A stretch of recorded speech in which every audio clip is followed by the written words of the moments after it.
Break news చూస్తున్న మంచు family panchayat మరోసారి రచ్చకెక్కుతోంది. నిన్న తన అనుచరులపై జరిగిన దాడిని మనోజ్ సీరియస్ గా తీసుకున్నారు.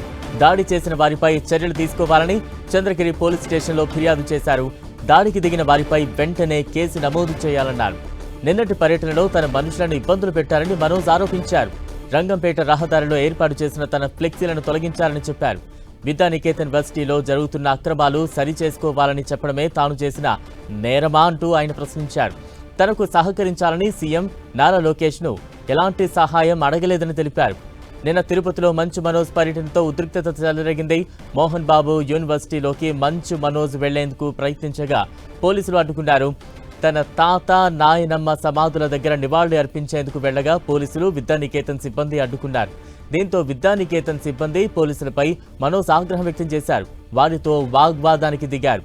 శాంతి భద్రతల దృష్ట్యా మోహన్ బాబు కాలేజీలోకి అనుమతి లేదని పోలీసులు నోటీసుల్లో పేర్కొన్నారు. న్యాయస్థానంలో కేసు ఉన్న కారణంగా కాలేజ్ ప్రాంగణంలోకి మనోజ్ కు అనుమతి లేదని కోర్టు ఉత్తర్వులు మనోజ్ కు పోలీసులు అందజేశారు. నాని గారు ఇక్కడ ఉన్నారు, ఇక్కడ వచ్చి గొడవలు చేయడం కరెక్ట్ కాదు. అంటే నేను వస్తే వాళ్ళు గొడవలు చేస్తాను. నాకు గొడవలు ఇంటెన్షన్ కాదు. నా కూతురిది ఫస్ట్ సంక్రాంతి అండి, ఫస్ట్ పండగ. అండ్ ఆ పండగ కూడా జరుపుకొని లేకుండా స్ట్రిక్ట్గా చేశారు. 2 రోజులు అక్కడ ఉన్నా, 3 రోజులు కూడా అక్కడే ఉంటారు. వీళ్ళు కానీ బ్యానర్లు పెరగకుండా, నా తమ్ముడిని బెదిరించకుండా, మా వాళ్ళందరినీ బెదిరించకుండా ఉండుంటే నా పట్టుకలు ఉండుంటాను. సరే కనుక్కొని నేను అందరూ ప్రోగ్రాంలు కనుక్కొని సీఎం గారు వెళ్ళిన తర్వాత, లోకేష్ గారు కూడా వెళ్ళిపోయిన తర్వాత ఎంటర్ అవుదామని ఆయన 10:30కి వెళ్ళిపోయే ప్రోగ్రామ్. నేను అవన్నీ కనుక్కొని నైట్ నిన్ను దాటుకొని 11 o'clock చేసుకుని వచ్చాను. నేను ఎవరికి డిస్టర్బెన్స్ ఉండకూడదు అనేసి. కాకపోతే అది ఎందుకయిందో ఆయన ప్రజల వల్ల డిలే అయ్యి ప్రజలతో ఉండి కొంచెం టైం ఎక్కువ స్పెండ్ చేశాను నేను ఆయన. సో నేను వెళ్ళే టైం మ్యాచ్ అయింది తప్ప నేను ఈ విషయాలు కానీ నేను లోకేష్ గారికి కానీ చంద్రబాబు నాయుడు గారికి కానీ ఎవరికి కానీ నాని గారికి కానీ నేను ఎవరిని కానీ నాకు హెల్ప్ చేయండి, నాకు సమస్య జరుగుతుందని ఆ శివుడి మీద ఆజ్ఞ, శివుడి మీద ఒట్టుగా నేను ఎవరిని అడగలేదు. అండ్ వాళ్ళకి ఎన్నో పనులు ఉన్నాయి. సో వాళ్ళని ఇలాంటి విషయాలతో నేను డిస్టర్బ్ చేయను. నాది ఆ క్యారెక్టర్ కూడా కాదు. సో ఏదేదో అంటున్నారు ప్రెస్లో, వాళ్ళు ఏదో ప్రెస్ నోట్ వదిలేరు. సో అదంతా కరెక్ట్ కాదు. సో మీరు చూసుకోండి. మంచు ఫ్యామిలీలో వివాదంపై మరింత అప్డేట్స్ అందించేందుకు మా ప్రతినిధి మురళి సిద్ధంగా ఉన్నారు. మురళి, ఇప్పుడే మనం అంటే మనోజ్ మాట్లాడడం జరిగింది. అంటే మొత్తంగా మంచు కుటుంబంలో విభేదాలు ఇప్పట్లో చల్లారలేగాలు కనిపించట్లేదు. ఒకరిపై ఒకరు పరస్పరం ఫిర్యాదుల పర్వం ఇంకా కూడా కొనసాగుతున్నది. తాజాగా ఈవేళ మంచు మనోజ్ దంపతులు నేరుగా చంద్రగిరి పోలీస్ స్టేషన్ కు వచ్చారు.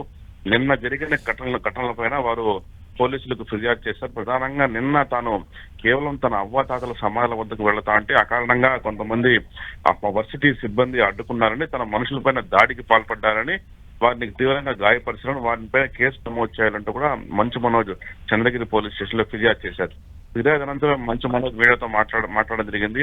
ఆయన చాలా ఆవేదనకు గురైనారు. నిజానికి వర్సిటీలో చాలా కాలంగా అనేక అవకతవలు జరుగుతున్నాయి. వాటిని సరి చేసుకోవడం పలుమార్లు నేను చెప్పినప్పటికీ నా మాట వినకపోగా నన్నే ఇబ్బంది పెట్టడం స్టార్ట్ చేశారని చెప్పి మొత్తంగా నిన్న జరిగిన ఘటన పట్ల ఆయన కొంత ఆవేదన వ్యక్తం చేశారు. తన బిడ్డకు ఇది మొదటి పండగ రోజు నేరుగా తన ఊర్లో గడపాలని ఎంతో ఆశపడ్డాను, చివరకు వాళ్ళ వద్ద కూడా వెళ్ళలేకపోయారు అని చెప్పి బలరాం చెప్పడం జరిగింది. మురళి, అంటే మంచు మనోజ్ ఫిర్యాదులో పేర్కొన్న అంశాలేంటి? తనకు న్యాయం కావాలని ఆయన ఏంటేంటి పోలీసులను అప్రోచ్ అవుతూ ఉన్నారు? అంటే ఆయన ఎవరైతే 2-3 అంశాలు అందులో పేర్కొన్నారు. ప్రధానంగా మరోవైపు మంచు మనోజ్ కూడా అస్వస్థతకు గురైనట్టు తెలుస్తోంది. దానికి సంబంధించి ఏమైనా అప్డేట్స్ ఉన్నాయా? ఖచ్చితంగా అంటే మంచు మనోజ్ సంబంధించి నిన్న తన ఫ్లెక్సీలను అకారణంగా తొలగించారు, దానిపై కేసులు నమోదు చేయాలని, అట్లాగే తన వరుసకు తన తమ్ముడు కొంతమంది స్నేహితులపైన దాడికి పాల్పడ్డారు, వారి మీద కేసు నమోదు చేయాలని లిఖితపూర్వకంగా పోలీసులకు ఫిర్యాదు చేశారు. ఇదంతా ఒక ఎత్తు అయితే మనోజ్ మీడియాతో మాట్లాడుతూ ఉండగానే తీవ్ర అస్వస్థతకు గురైనారు. ఒక దశలో ఆయన కడుపు గట్టిగా పట్టుకొని పక్కకు వెళ్ళిపోయారు. చివరకు వాళ్ళు అనుచరులు చెప్పడం ఏంటంటే ఆయన తీవ్రమైన గ్యాస్ట్రైటిస్ సమస్యతో బాధపడుతున్నారు, తీవ్రంగా కడుపు నొప్పికి గురయ్యారు. తన వాహనం పక్కనకి వెళ్లి కాసేపు నీళ్లు తాగి ఒక దశలో కడుపు నొప్పికి ఆయన వెలవెల్లాడిపోయారు. పక్కనే మౌనిక కూడా ఆయన చూసి కొంత ఆవేదనకు గురైనారు. స్నేహితులంతా కూడా ఆయన పక్కకు తీసుకెళ్లి కాసేపు స్వస్థత చేకూర్చే ప్రయత్నం చేశారు. అది అటు నుంచి ఆయన హాస్పిటల్కి వెళ్లాలని కూడా భావిస్తూ ఉన్నారు. మొత్తం మీద అంటే తీవ్రమైన కడుపు నొప్పికి మాట్లాడుతుండగానే ఆయన కడుపు నొప్పికి గురవడంతో మొత్తం మీడియాను కూడా కొంత రిలాక్స్ అడిగారు. కాబట్టి ఆయన పక్కకి వెళ్ళి చాలా సేపు రిలాక్స్ అయినారు. ఆ తర్వాత మళ్ళీ వచ్చి కొద్దిసేపు మాట్లాడి చివరకు ఆ చంద్రగిరి పోలీస్ స్టేషన్ నుంచి వెళ్ళిపోవడం జరిగింది. బలరాం, అంటే ప్రస్తుతం మంచు మనోజ్ కోలుకున్నారా? రిటర్న్ వెళ్ళడం అంటే ఆసుపత్రికి ఏమైనా వెళ్ళే ఛాన్సెస్ ఉన్నాయా? ఖచ్చితంగా. ఎందుకంటే ఆయన ఒక దశలో తీవ్రంగా కడుపు పట్టుకొని అసలు మాట్లాడలేని స్థితిలో, నిలబడలేని స్థితిలోకి గురైనారు. ఆయనకి బహుశా అక్యూట్ గ్యాస్ట్రైటిస్ కానీ లేదా ఇతర కడుపు నొప్పి సంబంధిత సమస్యలు ఉన్నట్టుగా తెలుస్తోంది. ఈ నేపథ్యంలోనే ఆయనకి మీడియాతో మాట్లాడుతుండగానే పెయిన్ కి గురైనారు. అయితే పక్కకి వెళ్ళి వాటర్ అయితే తక్షణం తాగారు. మరి అంతకు మించి రిలీఫ్ ఏం పొందారో తెలియదు కానీ మొత్తం మీద డాక్టర్ వద్దకు వెళతామన్న ఉద్దేశంతోనే అక్కడి నుంచి వెహికల్లో వెళ్ళిపోవడం జరిగింది. అంటే ఈ మంచు ఫ్యామిలీ వివాదానికి సంబంధించి స్థానికంగా ఎటువంటి చర్చ జరుగుతోంది? స్థానికుల నుంచి వారందరూ ఏం చెప్తూ ఉన్నారు? అంటే తప్పనిసరిగా మంచు కుటుంబం అంటే చాలా చరిత్ర ఉంది కాస్త కూస్తో. అంత మొత్తం మోహన్ బాబు, విష్ణు, మనోజ్, లక్ష్మీ ప్రసన్న, వాళ్ళ మదరు వీళ్ళంతా కూడా కలిసి వేడుకగా ప్రతి ఏడాది పండుగ జరుపుకునేవారు. కానీ అది గత సంవత్సరమే ఆఖరి పండుగ అయిన చివరకు పెద్ద ఎత్తున వాళ్ళ కుటుంబంలో విభేదాలు చోటు చేసుకున్నాయి.